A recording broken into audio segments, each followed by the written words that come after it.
My family celebrated my golden brothers with lavish parties but ignored me. This year my birthday was.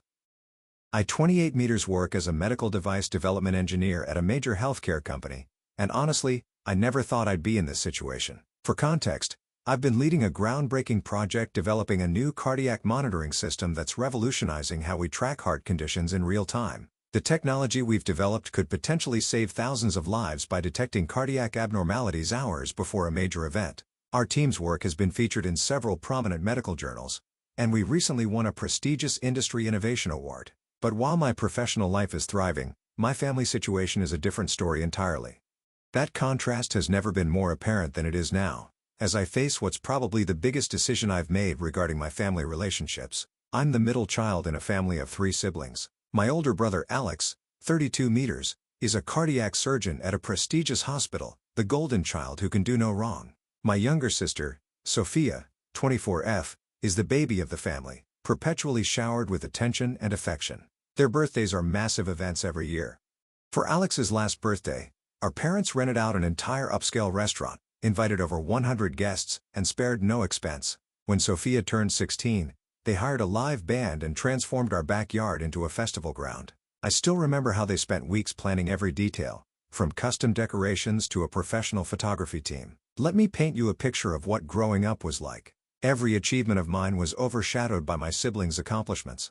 When I was 8, I distinctly remember sitting at the dinner table on my birthday, watching my family discuss Alex's soccer game as if it was just another day. 2 weeks earlier, they had thrown him this enormous superhero-themed party with a magician, custom costumes, and party favors that were better than any toy I owned.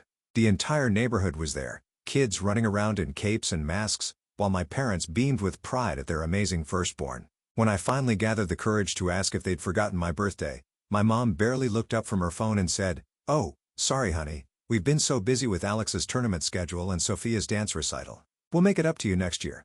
She then went back to showing everyone pictures from Alex's party on her phone. I remember sitting there, staring at my untouched dinner, feeling invisible in my own home. They never did make it up to me. Not that year. Not any year. The pattern continued throughout my childhood.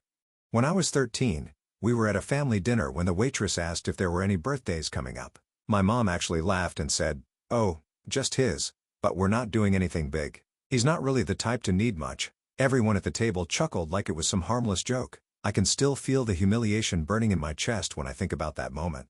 Later that same year, they threw Sophie a half-birthday celebration because she was sad about having a summer birthday when school was out. The disparity wasn't just about birthdays. Throughout my childhood, every request I made was met with excuses, while my siblings got whatever they wanted. When I was 10, Alex asked for the latest gaming console. Our parents drove 3 hours to a different city just to get it, saying, "Nothing's too much trouble for our future doctor." A few months later, when I asked for a science kit from the local store, something I wanted to use for the school science fair, my mom dismissed it saying, "That's too expensive right now." The next week, they bought Sophia an iPhone just because she mentioned wanting one in passing. These weren't isolated incidents. Every milestone in my life was treated as an afterthought. I graduated high school as valedictorian and got accepted into one of the top engineering programs in the country. Most parents would be ecstatic, right? Mine barely acknowledged it. My dad just said, "That's nice," while looking at his phone, and my mom's only response was, "Well, engineering was your backup since you didn't try for medical school like Alex." That same month, Alex got into medical school, and they threw a party that looked like a wedding reception, hired caterers, live music, even had custom decorations made with future Dr. Alexander printed on them. 2 years later, when Sophia graduated high school with average grades, they hired a professional photographer, created a tribute video, and gave her a brand new car as a graduation gift. My college graduation gift? A gift card to Best Buy. Now, let me tell you about my current professional success, not to brag, but to show the stark contrast in how my family treats achievements. For the past 2 years, I've been leading a team of 15 engineers developing a revolutionary cardiac monitoring device. This isn't just another medical gadget, we're talking about technology that could fundamentally change how we prevent heart attacks. The device uses advanced AI algorithms to detect subtle cardiac abnormalities up to 24 hours before a major event, giving doctors crucial time to intervene. Our project has been featured in 3 major medical journals, and we recently won the Healthcare Innovation Award, one of the most prestigious recognitions in our industry. The irony? Our device could potentially help patients like the ones Alex treats, yet he's never shown any interest in understanding what I do. During the award ceremony, My entire team's families were there, celebrating with champagne and taking proud photos. My parents? They didn't even respond to the invitation. During our weekly family video call last month, I tried to share the news about the award. I had barely started when my mom interrupted me mid-sentence to ask Alex about his latest surgery schedule. Then they spent 20 minutes cooing over Sophia's Instagram photos from her recent weekend trip to the beach. My achievement wasn't even acknowledged. When I tried bringing it up again, my dad just mumbled, "That's nice, son," before changing the subject to Alex's upcoming department head nomination. I've tried talking to them about this pattern multiple times over the years. Each attempt was met with dismissal or gaslighting. "You're just too sensitive," my mom would say, rolling her eyes. "We treat all our children equally," my dad would mumble, avoiding eye contact as usual. Alex would smirk and say, "Maybe if you did something actually important," while Sophia would sigh dramatically and call me an attention seeker. The thing is, I've built a successful life despite their neglect. I have a great career, wonderful friends, and an amazing girlfriend, Stephanie, 27F, who's been incredibly supportive throughout all of this. She's witnessed firsthand how my family's treatment affects me, even though I try to hide it. Last month, during a dinner with her family, her mom made a bigger deal about my birthday than my own family ever has. She baked my favorite cake, somehow remembered from a casual conversation months ago, and got me a thoughtful gift related to my work. It was touching but also highlighted everything I've missed out on. That's what led to my current decision. My birthday is coming up in 3 weeks, and instead of waiting for another disappointment, I'm taking control. I've booked a luxury cruise and planned an elaborate celebration. Not just any cruise. I've reserved their premium suite package on one of the most prestigious cruise lines. The itinerary includes exclusive dining experiences, spa treatments, and private shore excursions. I'm inviting all our extended family, aunts, uncles, cousins, and my close friends. The guest list is around 50 people, all of whom have actually shown interest in my life and achievements over the years. But here's the kicker: I'm deliberately excluding my immediate family. The invitations have been sent, and I've planned something special. During the main celebration dinner, I'm going to play a slideshow. Not just any slideshow. I've compiled photos and memories from all the birthdays they have forgot, all the achievements they ignored, all the times they made me feel invisible. Each picture will be paired with a corresponding image of how they celebrated Alex or Sophia for similar occasions. It's petty, maybe, but it feels necessary. I've also prepared a presentation about our medical device project. Not to brag, but to show everyone what I've actually accomplished while my family was too busy fawning over Alex's medical career. The device has already been approved for clinical trials, and early results show it could reduce cardiac mortality rates by up to 30%. That's thousands of lives potentially saved. Word got out through the family grapevine, and the reactions have been intense. My aunt Susan, who's always been more perceptive to the family dynamics, immediately RSVP'd yes and called to tell me she's proud of me for standing up for myself. Several cousins have also expressed support, saying they've noticed how I've been treated over the years but didn't know how to address it. However, not everyone's been supportive. Some relatives are calling me petty and immature. My mom has been blowing up my phone, leaving voicemails that alternate between guilt-tripping. "How could you do this to your mother?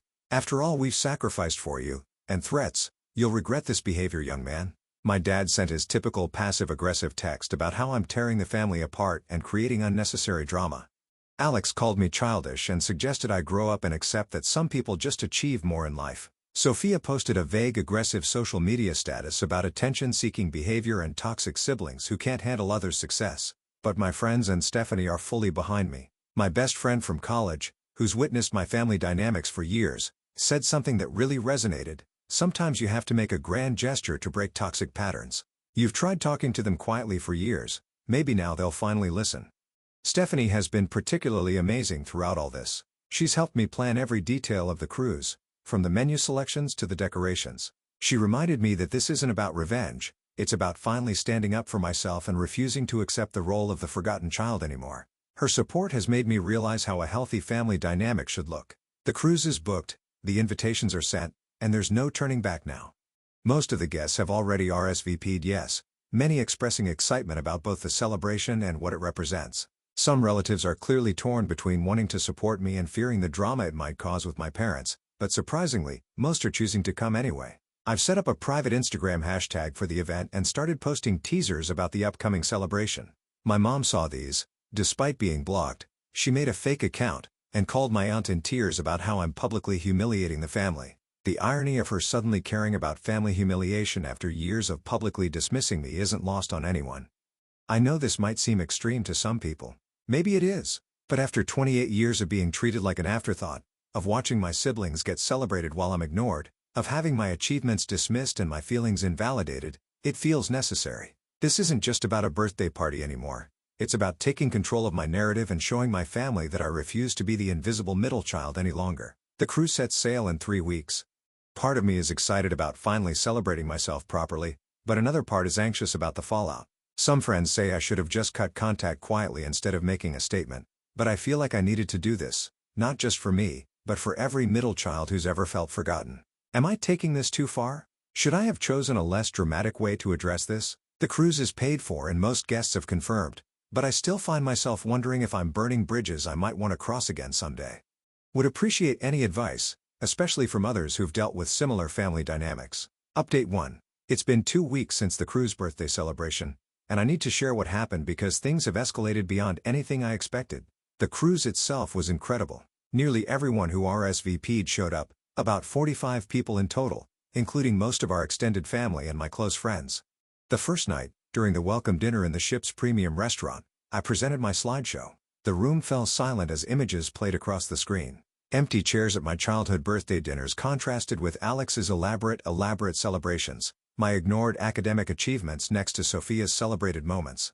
What I hadn't expected was my Aunt Carol breaking down in tears halfway through, saying she had never realized the extent of the disparity. Several other relatives admitted they'd noticed the unequal treatment but had never understood how systematic it was until seeing it laid out chronologically. The presentation about my medical device project received an overwhelming response.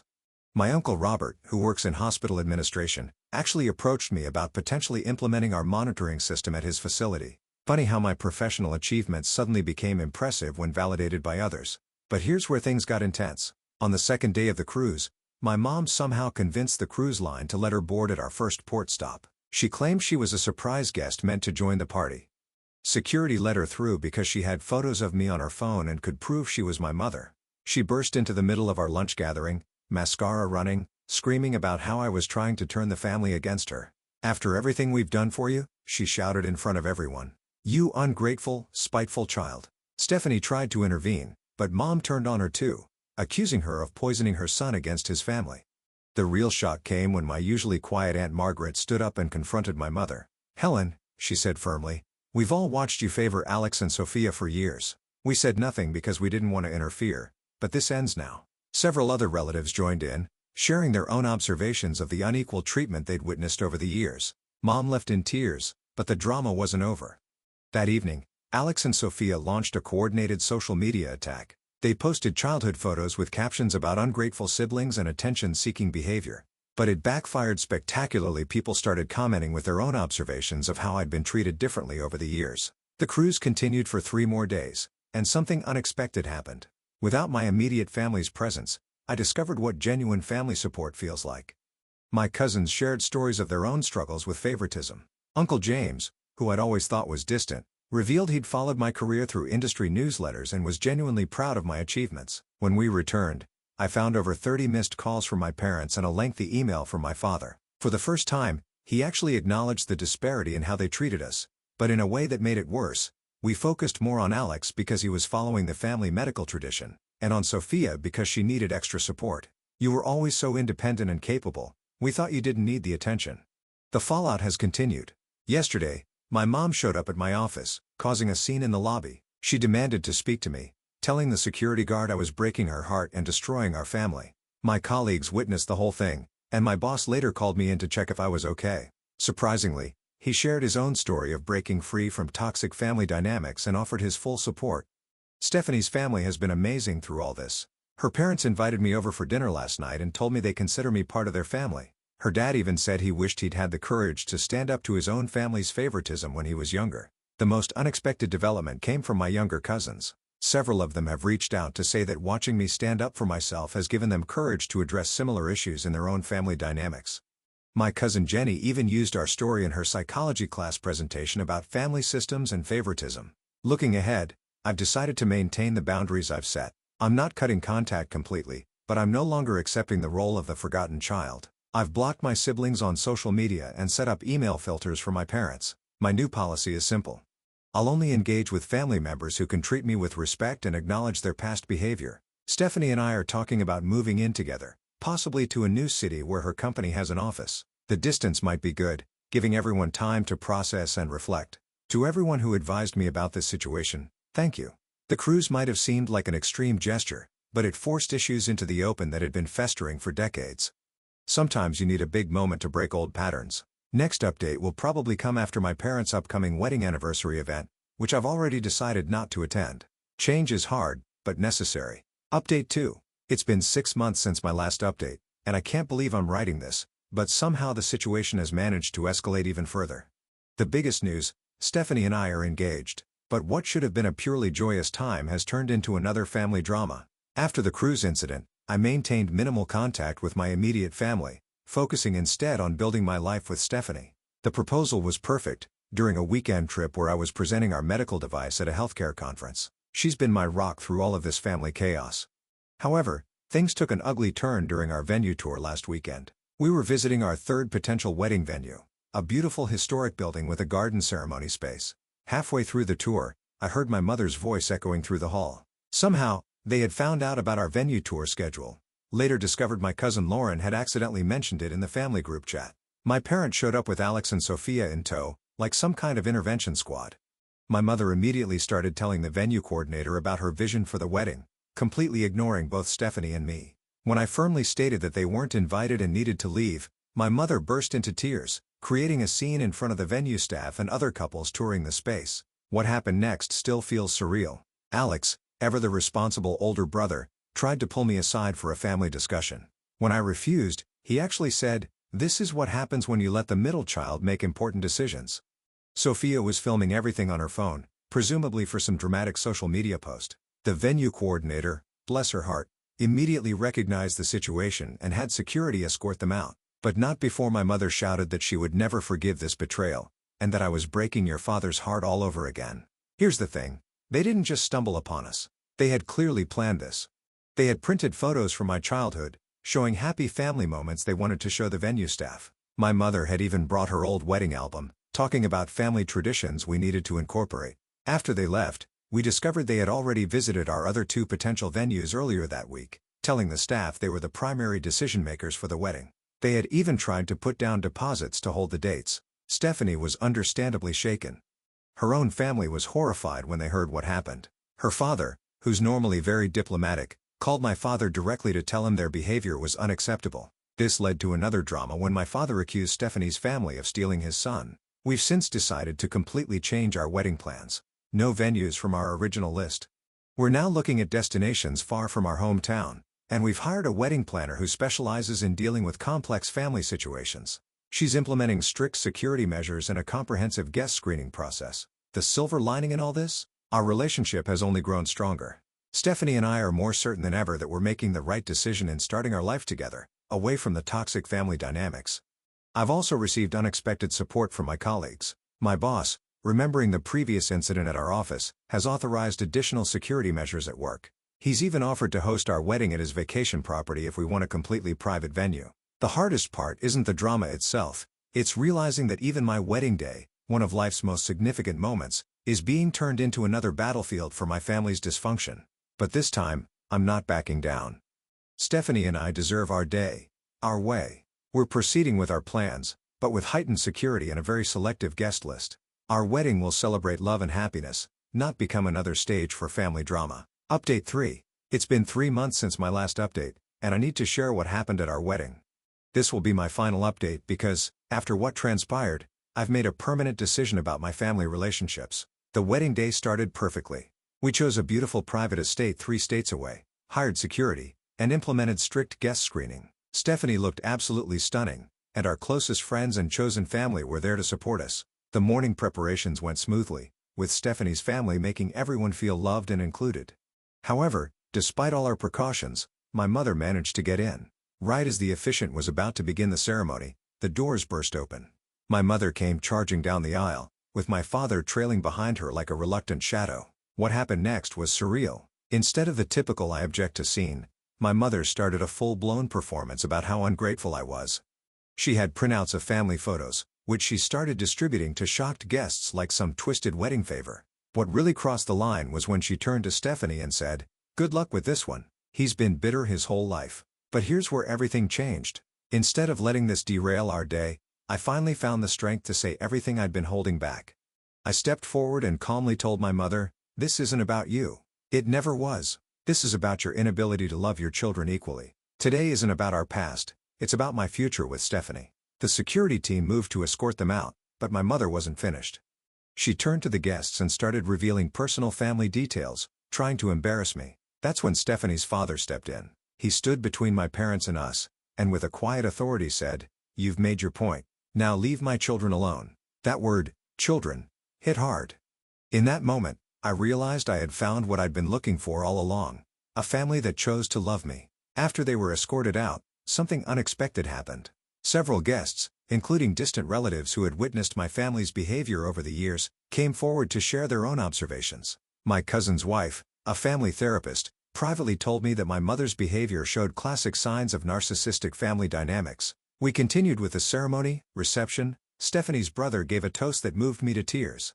He spoke about how family isn't just about blood, but about people who celebrate your joys and support you through struggles. The next morning, my father called. For the first time in his life, he actually acknowledged their favoritism, but in a way that made everything crystal clear. He said, "We only pushed Alex and Sophia more because you seem so capable on your own. You have to understand, it was easier to focus on them." That was it. That admission of choosing the easier path rather than being fair parents made my decision final. I'm done trying to understand or fix this relationship. I'm done hoping they'll change or suddenly become the parents I needed. I've officially changed my phone number. Our new home address is unlisted. I've accepted a promotion that puts me in charge of our company's West Coast expansion, meaning we're moving across the country. Stephanie's company has an office there too, and her family has already planned visits. The medical device project continues to save lives. Last week, we received data showing our system has prevented over 200 potential cardiac events. Alex still works at the same hospital that rejected our device implementation proposal. Ironic, considering it could have helped his patients. To everyone who has followed my story, thank you. Your support helped me find the strength to stand up for myself and create boundaries. To those dealing with similar family dynamics, you deserve to be celebrated. You deserve to be seen. Sometimes the family you choose is more important than the family you're born into. This will be my last update because there's nothing more to say. I'm not angry anymore. I'm not hurt. I'm just done. My new family, Stephanie, her family, our friends, and the people who genuinely care about us, that's my focus now. Sometimes the healthiest thing you can do is walk away. It's not about revenge or punishment. It's about choosing peace, choosing joy, and choosing to surround yourself with people who genuinely celebrate your existence.